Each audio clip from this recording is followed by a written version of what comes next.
Hello, everyone. My name is Nicole Fourie. My student number is 203554.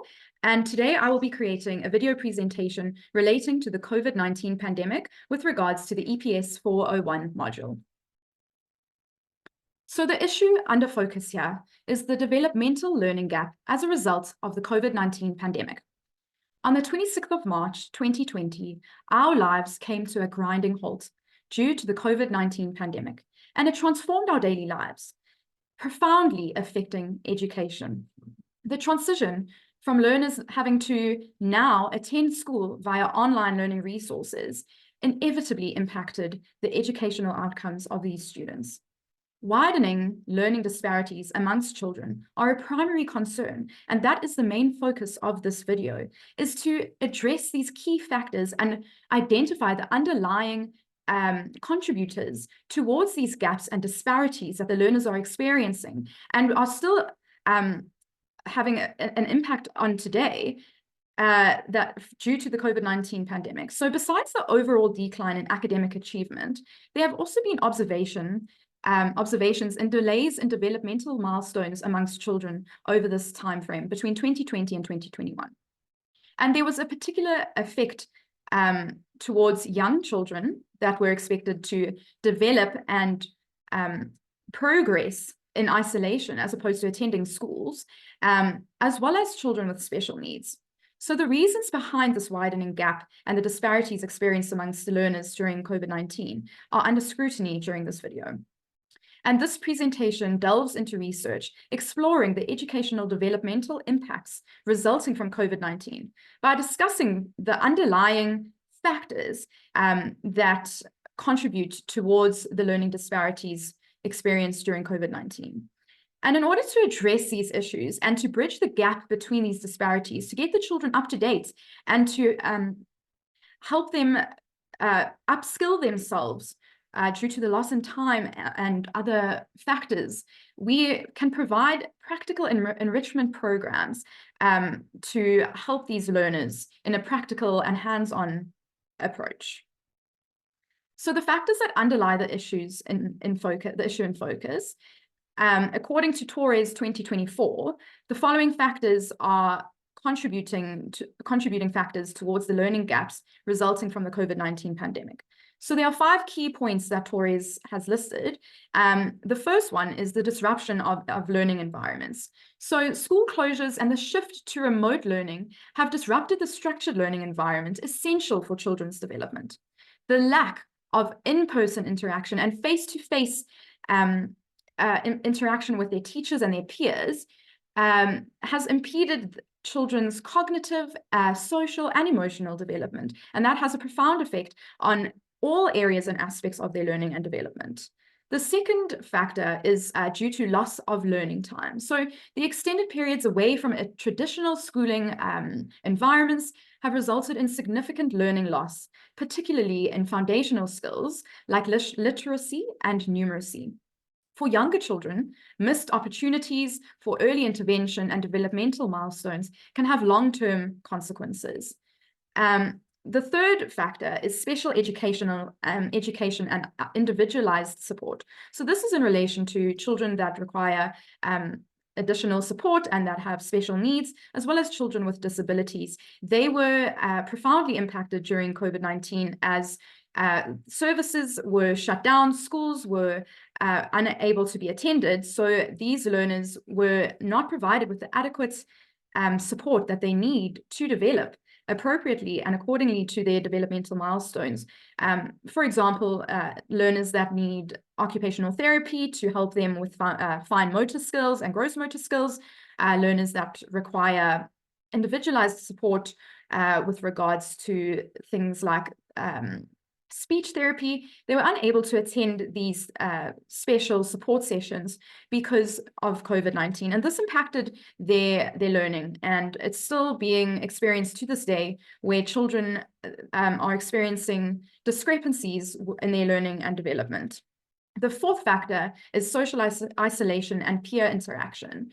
Children rely on social interaction for crucial aspects of development, including language acquisition, emotional regulation, and interpersonal skills.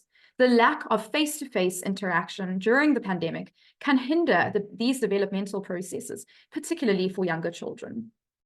The fifth factor is inequities in access to resources. So this is with regards to learners that are disadvantaged, especially in the South African context. Learners that do not have access to technology, they were disadvantaged due to the COVID-19 pandemic, as they were unable to have access to technology and online learning platforms, and therefore their instruction during this time frame and their interaction with teachers and peers was very limited, and their learning and development was severely impeded.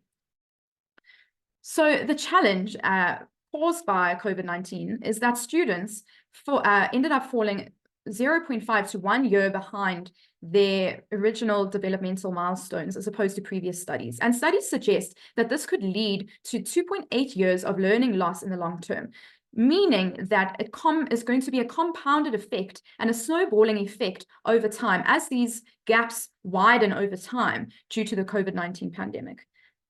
However, these effects mentioned are not irreversible due to the adaptability of and modifiability of learning programs that can be implemented, specifically with reference to Fourie-Stein's modifiability concepts, such as the mediated learning experience, known as the MLE, as well as constructivist principles that can be utilized to address the gaps in the learning developments amongst students, particularly with regards to literacy and numeracy. So a plan that can be implemented to overcome this challenge is, for example, to construct a Wason selection task for educators to help bridge the gap between the learning disparities experienced among students. Teachers could divide students into two groups. For example, one group could sit outside under the trees, and the other group would remain inside and watch an educational video relating to a certain topic. The teacher would then test all the students individually on the content related to the video to assess their prior knowledge, as well as to highlight how learning in isolation is not an effective way of learning.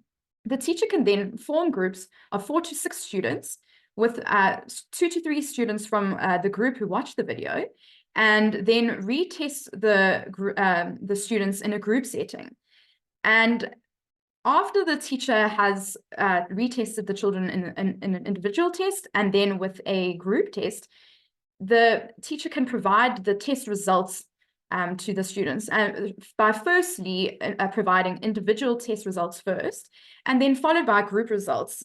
And then the students would be able to see differences and variances within their results between the individual test and then the test with the group.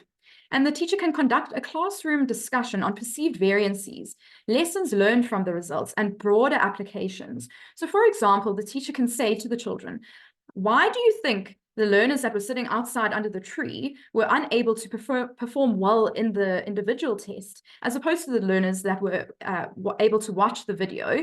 They would have had better results with regards to the content of the video and the content covered in the test.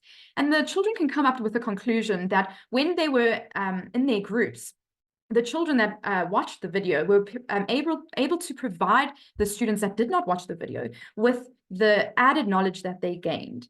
And by demonstrating this, the teacher can then assign group projects that address the initial problems and the learning gaps for completion outside of the class. And the teacher can say, we've now experienced firsthand that when we work in isolation and when we are not exposed to the knowledge and content that others are, we are at a disadvantage. And when we work collectively and when we work within a group and we share our ideas, as well as with mediation with the teacher during these group projects, children can see that learning is an active process, and that learning in groups and helping each other, guide each other through these processes helps them gain a better understanding and reinforces their knowledge and understanding of the concepts taught. Because COVID-19 shows us that learning in isolation is not conducive for students, and therefore learning in group settings is much more effective and helpful. So the students can perform projects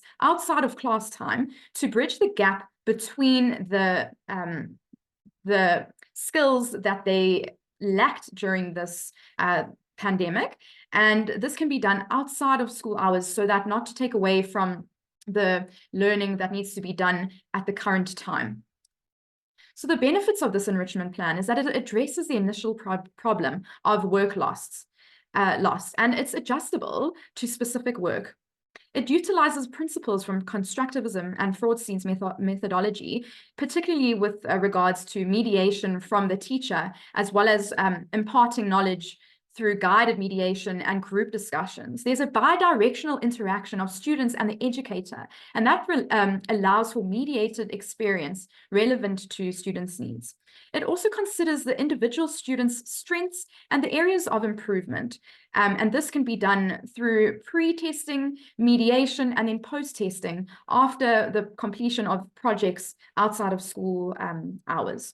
And most of the work is done outside of class, which limits the time lost while covering work gap from initial time lost.